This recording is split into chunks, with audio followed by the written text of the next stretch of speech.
It stated that UFO phenomena. This retired Rear Admiral of the United States claims that unidentified flying objects, now also known as UAPs, are under intelligent control. Based on his interpretation and observations in various cases, some of which he has witnessed closely, he claims that they are linked to intelligence, but that it is not human. Among the details of what has been observed, he says that it is not necessarily people or intelligent beings from other planets, but that this could simply be intelligence or intelligent beings of an unknown origin, so to speak.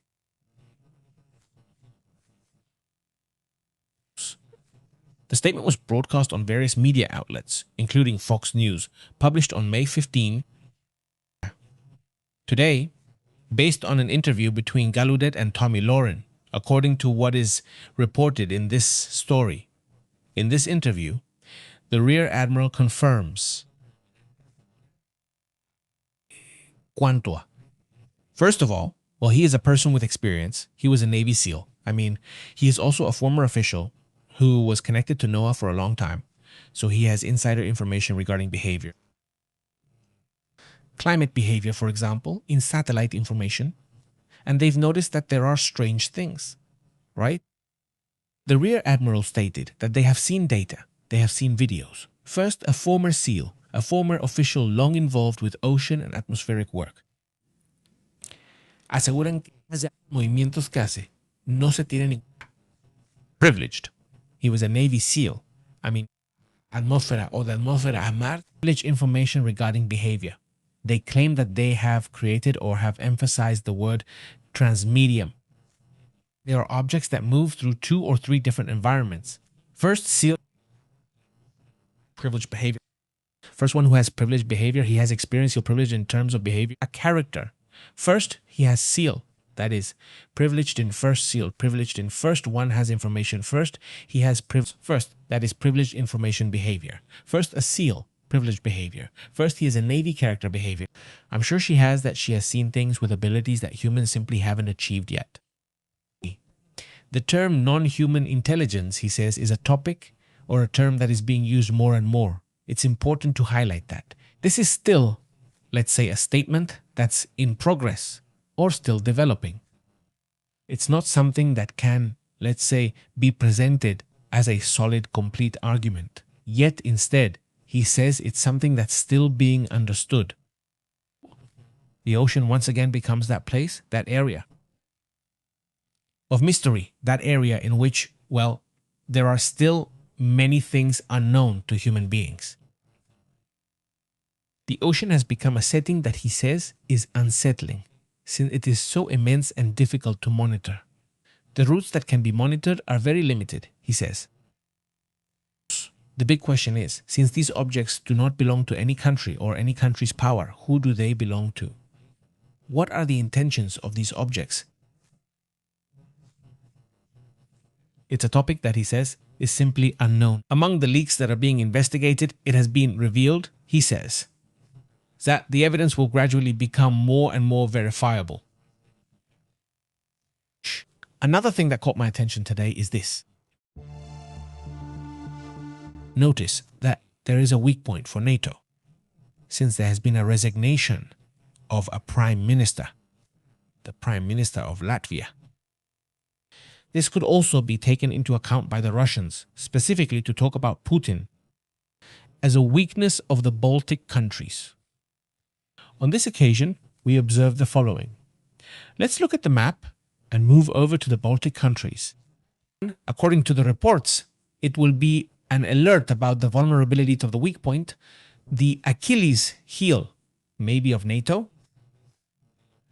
The Baltic countries are one example because they are very small countries. Just look at their size. And another reason is because they are surrounded by Russia. In what sense? Russia is on this side, Belarus too, which is one of Russia's allies. And here is Kaliningrad, which is part of Russia. So these countries are actually very small in terms of territory, but not in terms of military capabilities. There are even soldiers from several NATO countries here. What has been reinforced are the borders. But what's been happening is that there's a scenario of instability in the area, with reports of Russian drones already falling on the Latvian side. The controversy was so great that Edinka Silina had to resign. She was the Prime Minister of Latvia. Let's show her picture so we can also get to know who we're talking about. There she is. According to the details, she has submitted her resignation, leaving the country in an institutional crisis while NATO's Baltic flank is facing maximum tension with drones as well.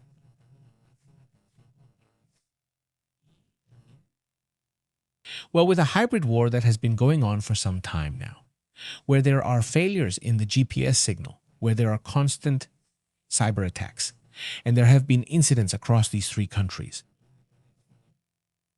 Intervention, even at times by military personnel, walking right along the border, crossing over to the side of those countries. Thank you. This is not an internal crisis. It's a crisis that involves two axes, the Russia-Belarus axis and the NATO axis. Accused Sprouts of not deploying the anti-drone systems quickly enough. It's a harsh criticism because the heart of the scandal is the country's actual ability to respond. Of threats. With this issue, we're talking about threats, specifically against what these countries consider their most persistent enemy, which is Russia. And in any case, they claim that these incidents could be related to Russian electronic interference, which makes the problem even more complicated. It's a war that affects air defense, but it's also an electronic war in which even civilian GPS systems don't work. They constantly fail. And what the pilots in the area do is that they have to land the old-fashioned way, without the instruments connected to the GPS. They are already using or testing other systems that in theory will replace GPS since it has been compromised. Also pay attention to the following. It is being reported that the BRICS had a meeting, but it was an unsuccessful meeting. The fracture within the BRICS is becoming more and more exposed. They are not reaching a consensus. They are very different countries with differing opinions and even mutual enmity. The main issue is that the BRICS foreign ministers held a meeting in India, in New Delhi, but they did not reach a common position on the war in Iran. There is no common position, not even on such a serious issue as the war in Iran. Not only that, but they're also showing this image. Take a look at the following.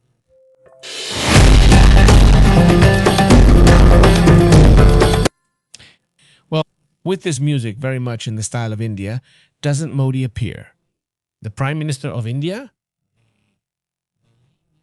Amista. To greet and embrace the United Arab Emirates, assuring them that the friendship will deepen. Note, the United Arab Emirates is a country that is in conflict with Iran. That's important. Also, it's not just that issue. There's the United Arab Emirates too. It's the first Gulf country that also started attacking Iran. So, that's clearly a message from India. Annoyed, let's say, on bad terms with Iran. Two countries that, by the way, are also part of BRICS. The final statement was not presented as a consensus, since there are significant differences in viewpoints among the members regarding the situation in West Asia and the Middle East. And Iran and the United Arab Emirates are countries, the two most recent countries to join BRICS, and they have a lot of tensions. I mean, they are basically enemies. They have attacked each other. Iran started attacking later and the United Arab Emirates responded. Even the United Arab Emirates has Israel's Iron Dome system operated by Israel inside the UAE. So this has a major rift. They say that the bloc did talk about diplomacy, about dialogue, about sovereignty, about territorial integrity, about a quick resolution of crises, but they didn't want to point fingers. They didn't want to mention anyone. The issue under discussion is whether the Strait of Hormuz will be opened or not. The differences also involve the issues of Gaza and the Red Sea. Watch out, because they keep insisting that if the war continues, they want to close this strait, the Iranians. So they close this one here. The Strait of Hormuz remains closed, but they could also try to close the passage to the Red Sea and therefore to the Suez Canal, affecting 20% of the world's economy and also 20% of the world's energy over here on this side. So that would be a double blow. Let's move on to other important matters.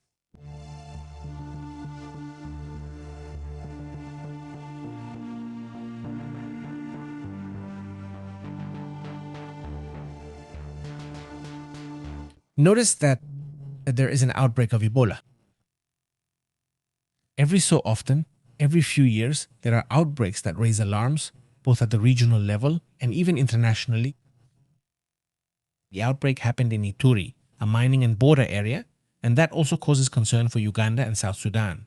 Let's go to the map to see what we're talking about. We're talking, to begin with, because there is a Congo, which is the Democratic Republic of the Congo, which is the one we're talking about.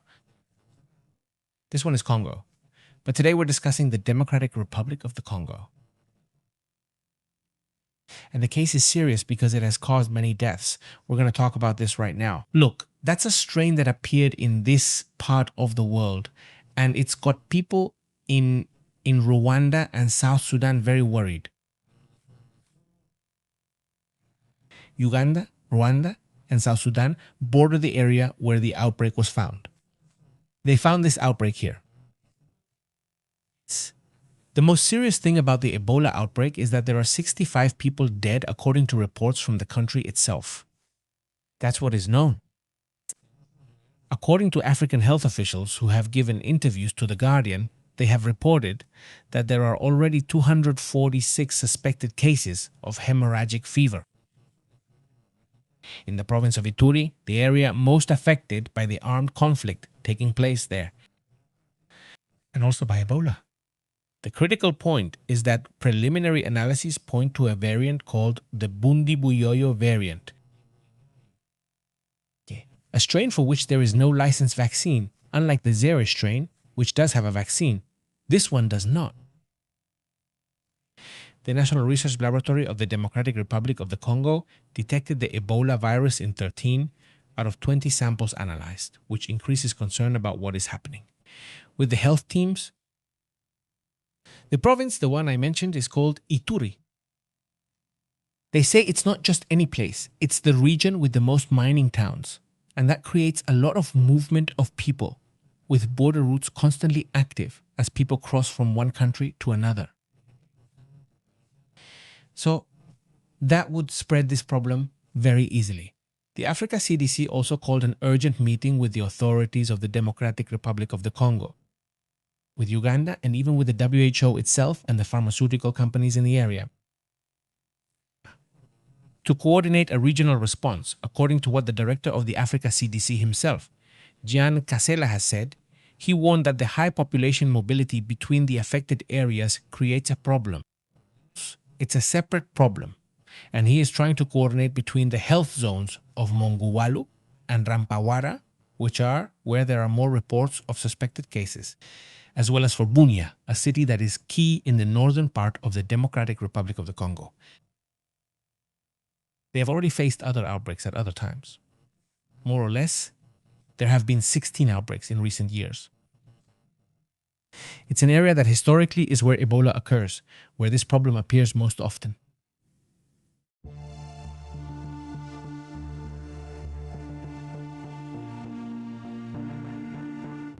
On other topics, let me quickly tell you about a terrible case. 6 migrants were found dead in a train car in Texas. A very tough situation. 6 migrants were found dead inside a train car in Laredo after traveling hidden in extreme conditions near the United States-Mexico border in the United States. The people were originally from Mexico and Honduras, 3 Mexicans and 3 Hondurans, according to the medical examiner's office. In Webb County, among the deceased, there were people between 14 and 56 years old, including 5 men and 1 woman, a fact that obviously heightens the human tragedy of the case. The preliminary cause would be a severe heat stroke after they endured temperatures of around 36 degrees Celsius inside the train car. I mean, it doesn't sound extreme, but of course, inside a train car made of metal, just imagine 36 degrees outside. But what must it be like in there? The discovery was made on May 12th when a Union Pacific employee alerted the authorities after finding the bodies on the train that was heading to or was about to arrive in Laredo. The train had left Long Beach, California on May 7th, arrived in Del Rio, Texas on May 9th, and passed through San Antonio before finally arriving in Laredo, where this tragedy was confirmed. Obviously. That's how things stand on this matter as well. Let's move on to other important topics.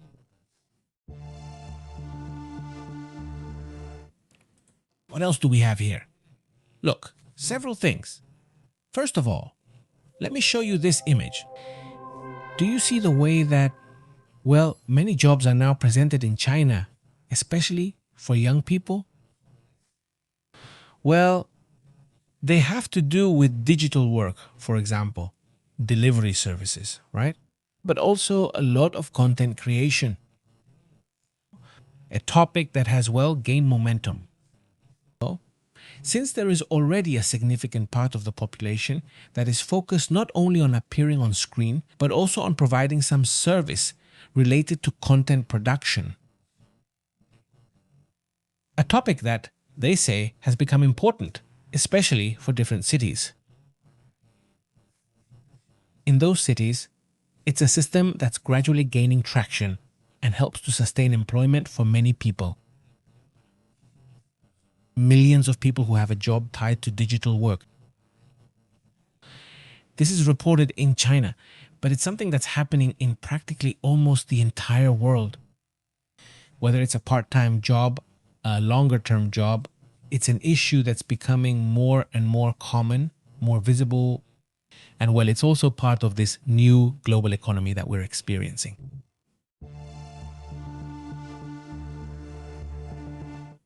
Well, let's quickly go to the comments.